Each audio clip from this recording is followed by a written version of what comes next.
Hello everyone. पिछले video में हमने लाइसोसोम्स, वैक्यूल्स एंड पेरोक्सीसोम्स के प्रोटीन ट्रांसपोर्ट के बारे में पढ़ा था और साथ ही उनके स्ट्रक्चर और फंक्शन के बारे में भी पढ़ा था।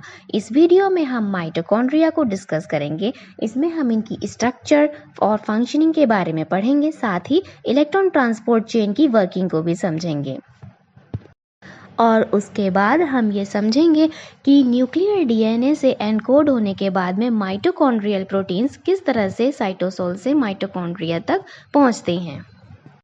So let's start.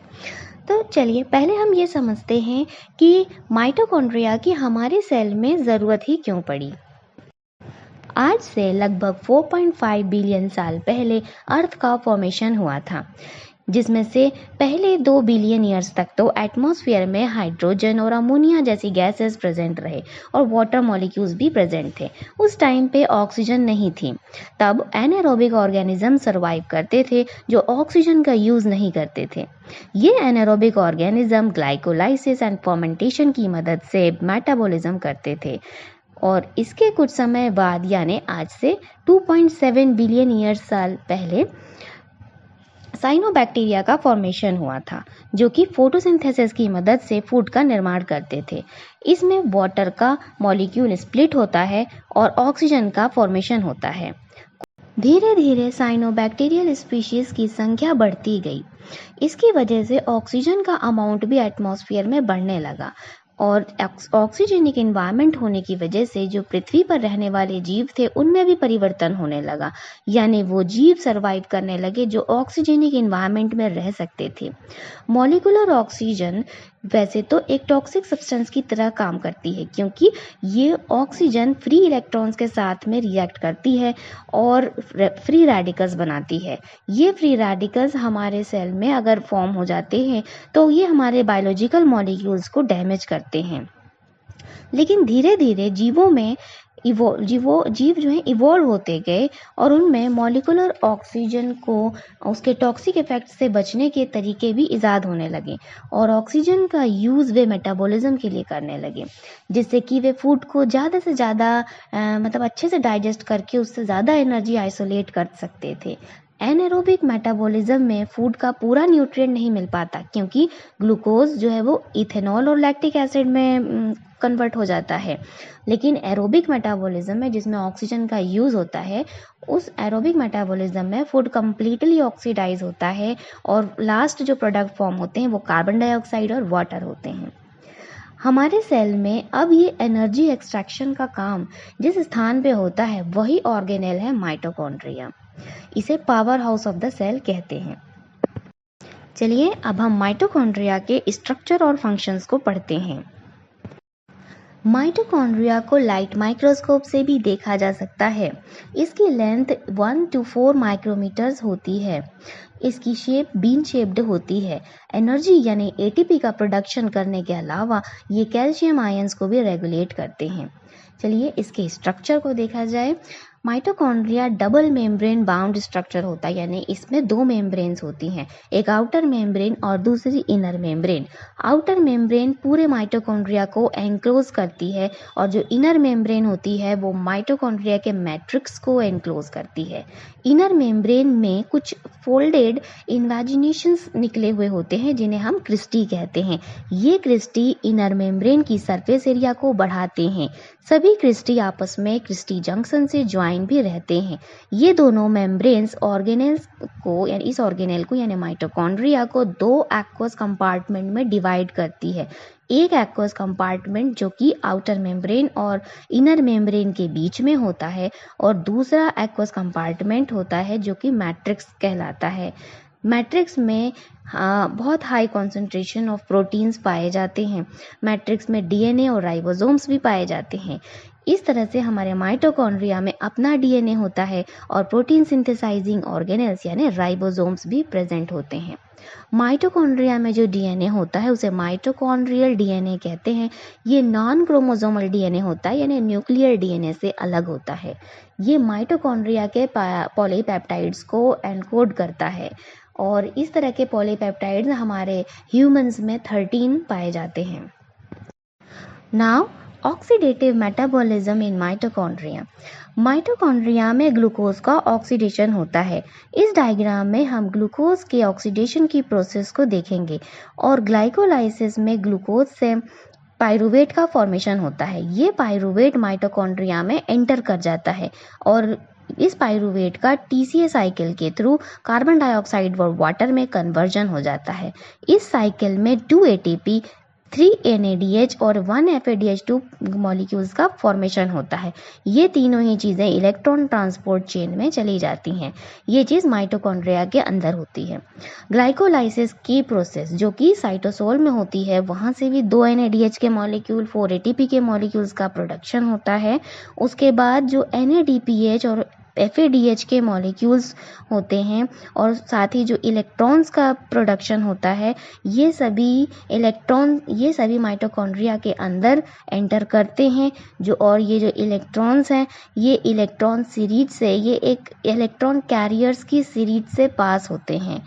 In electron carriers जो हैं, ये इसी सीरीज को इलेक्ट्रॉन ट्रांसपोर्ट चेन कहते हैं। हमारे माइटोकॉन्ड्रिया में जो इलेक्ट्रॉन ट्रांसपोर्ट चेन पाई जाती है, उसमें 5 टाइप के इलेक्ट्रॉन कैरियर्स होते हैं। ये हैं flavoprotein, cytochromes, copper atoms, ubiquinone and iron sulphur protein. Flavoproteins एक तरह का प्रोटीन है जिसकी पॉलीपेप्टाइड के साथ में कुछ प्रोस्थेटिक ग्रुप्स भी बाइंड होते हैं। प्रोस्थेटिक ग्रुप्स का एग्जाम्पल है FMN एंड FAD। ये 2 टाइप के प्रोस्थेटिक ग्रुप इस पॉलीपेप्टाइड के साथ में बाइंड होते हैं। ये जो फ्लेवोप्रोटीन्स होते हैं, ये 2 प्रोटॉन्स एंड 2 इलेक्ट्रॉन्स को एक्सेप्ट एंड डोनेट करते हैं। नाउ साइटोक्रोम भी प्रोटीन्स होती हैं। इसमें इनका जो प्रोस्थेटिक ग्रुप होता है वो हीम ग्रुप होता है। ये cytochrome single electrons and protons को एक्सेप्ट एंड डोनेट करता है। साइटोक्रोम्स 3 टाइप के होते हैं, cytochrome A, B and C। Than copper atoms. Electron transport chain में 3 कॉपर एटम्स पाए जाते हैं और ये तीनों कॉपर एटम्स एक सिंगल लेयर से मेम्ब्रेन बाउंड होते हैं। इस तरह से ये एक इलेक्ट्रॉन कैरियर बन जाते हैं। और ये जो इलेक्ट्रॉन कैरियर है जिसमें तीनों कॉपर एटम्स होते हैं, ये एक इलेक्ट्रॉन और एक प्रोटॉन को डोनेट एंड एक्सेप्ट कर सकते हैं। इसके बाद अगला इलेक्ट्रॉन कैरियर है यूबिक्विनोन। यूबिक्विनोन प्रोटीन नहीं होता, ये एक लिपिड मॉलिक्यूल होता है। इसमें क्विनोन हेड ग्रुप होता है और पॉलीप्रिनाइल टेल होती है जिसकी लेंथ अलग अलग ऑर्गेनिज्म में अलग अलग होती है। इस तरह से यूबिक्विनोन एक लॉन्ग हाइड्रोफोबिक कार्बन की चेन होती है और उससे लॉन्ग हाइड्रोफोबिक कार्बन चेन से बना हुआ एक लिपिड मॉलिक्यूल होता है और इस चेन में 5 कार्बन आइसोप्रिनॉइड यूनिट्स भी होती हैं। यूबिक्विनोन मॉलिक्यूल्स की कैपेसिटी होती है 2 इलेक्ट्रॉन्स और 2 प्रोटॉन्स को एक्सेप्ट एंड डोनेट कर सकता है। अगला इलेक्ट्रॉन कैरियर है आयरन सल्फर प्रोटीन। ये प्रोटीन कॉम्प्लेक्स है और ये एक सिंगल इलेक्ट्रॉन और प्रोटॉन्स को डोनेट एंड एक्सेप्ट कर सकते हैं।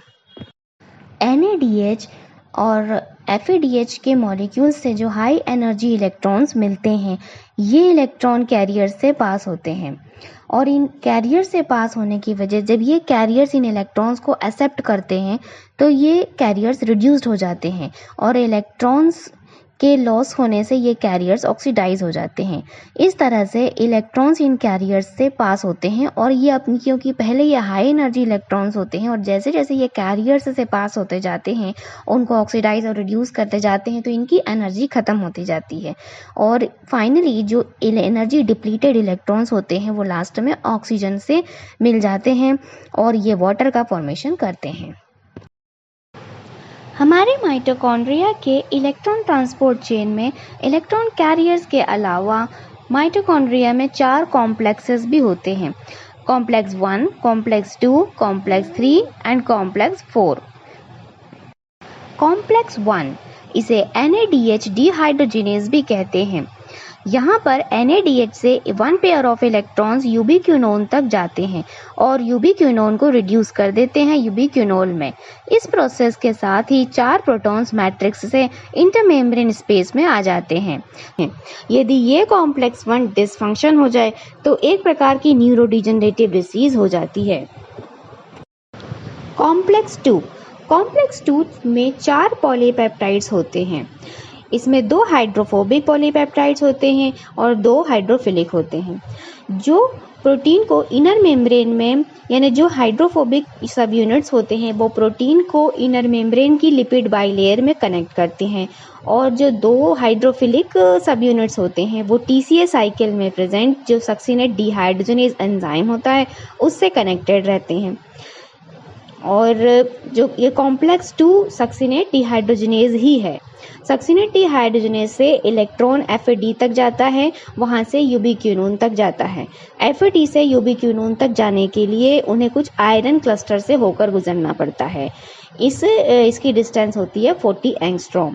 कॉम्प्लेक्स 2 सक्सिनेट डिहाइड्रोजनेज में एक हीम ग्रुप होता है जो कि उन इलेक्ट्रॉन्स को अट्रैक्ट कर लेता है जो कि इस पाथवे से डिस्ट्रैक्ट हो गए हैं, ताकि वे फ्री इलेक्ट्रॉन्स का फॉर्मेशन ना कर पाएं, क्योंकि ये फ्री इलेक्ट्रॉन्स ऑक्सीजन से मिलकर के सुपर ऑक्साइड रेडिकल्स बनाते हैं जो कि एक डैमेजिंग स्पीशीज है।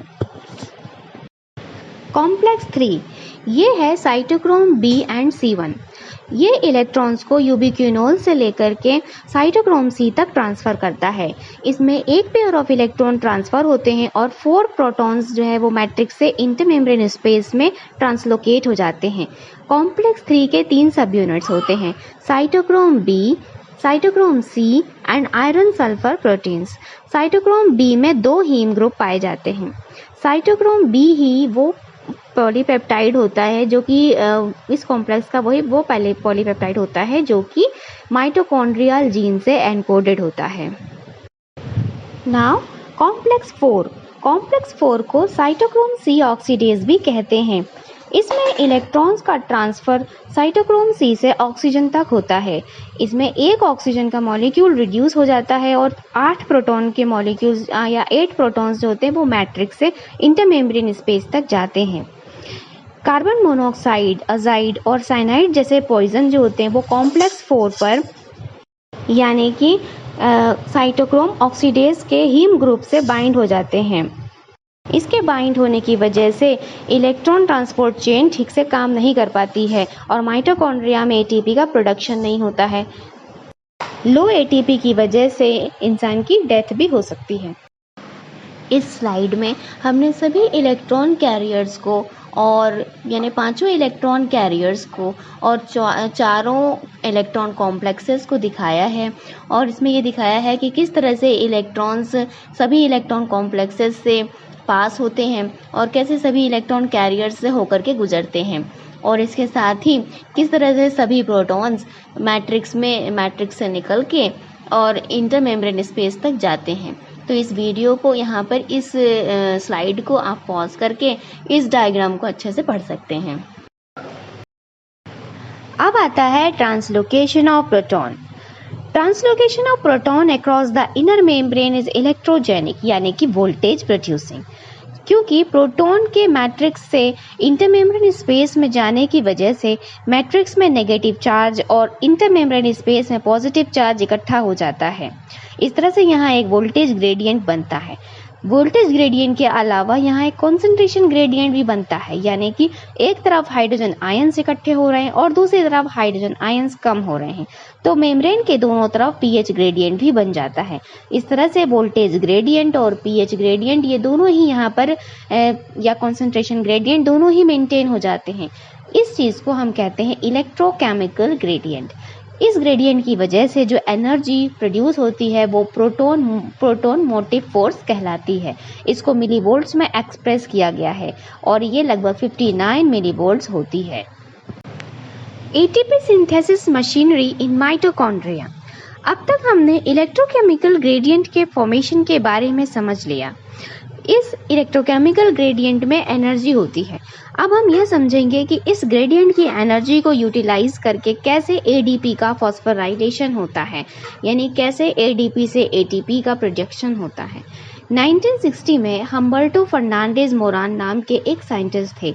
वे माइटोकॉन्ड्रिया पर रिसर्च कर रहे थे।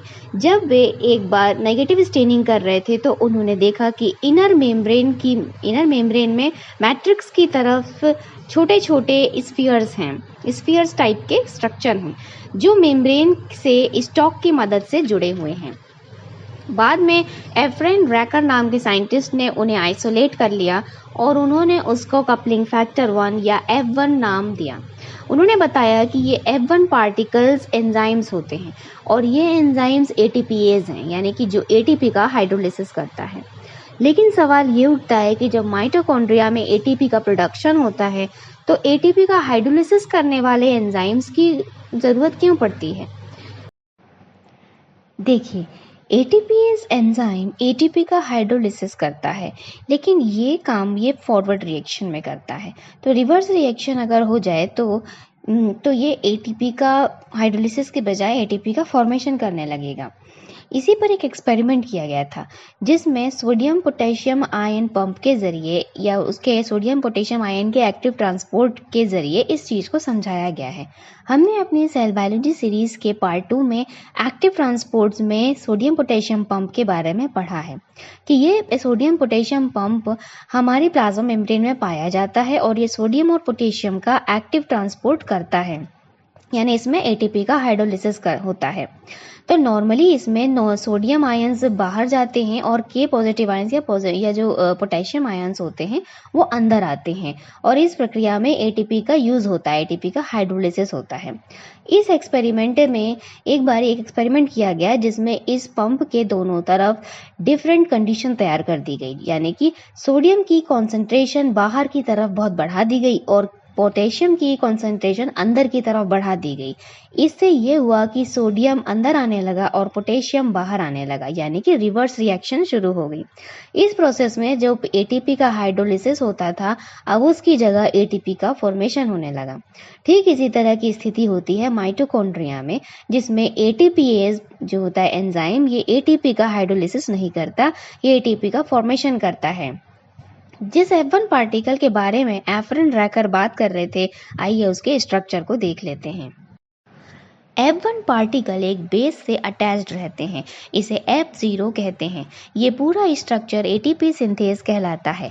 ये स्ट्रक्चर मशरूम शेप्ड होता है। F1 पोर्शन में 5 पॉलीपेप्टाइड्स होते हैं, alpha, beta, gamma, delta and epsilon.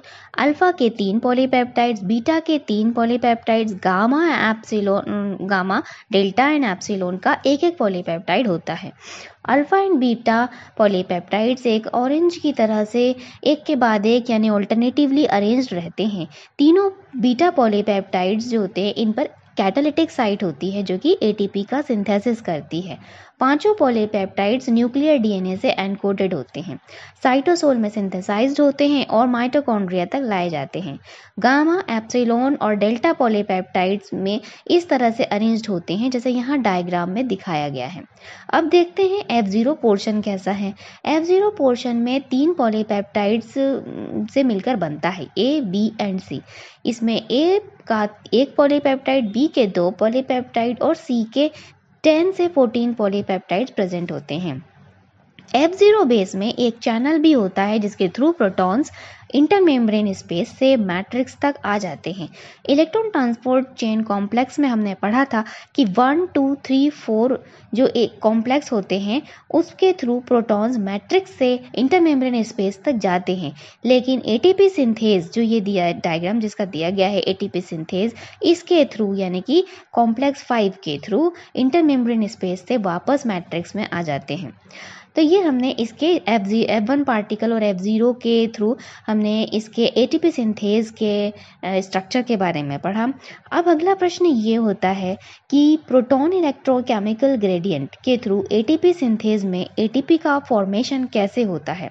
इसका आंसर दिया था पॉल बोयर ने 1979 में। इस मैकेनिज्म को कहते हैं बाइंडिंग चेंज मैकेनिज्म।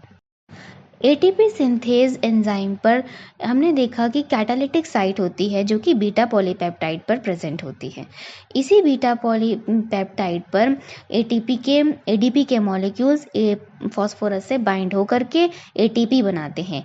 ये रिएक्शन तो रेडली हो जाती है, इसमें किसी एनर्जी का यूज़ नहीं होता, लेकिन जो यहाँ एनर्जी लगती है वो इस एटीपी को, जो एटीपी बन गया है वो उसको एंजाइम से अलग करने में लगती है, क्योंकि ये एटीपी एंजाइम से बहुत ही टाइटली बाउंड होते हैं।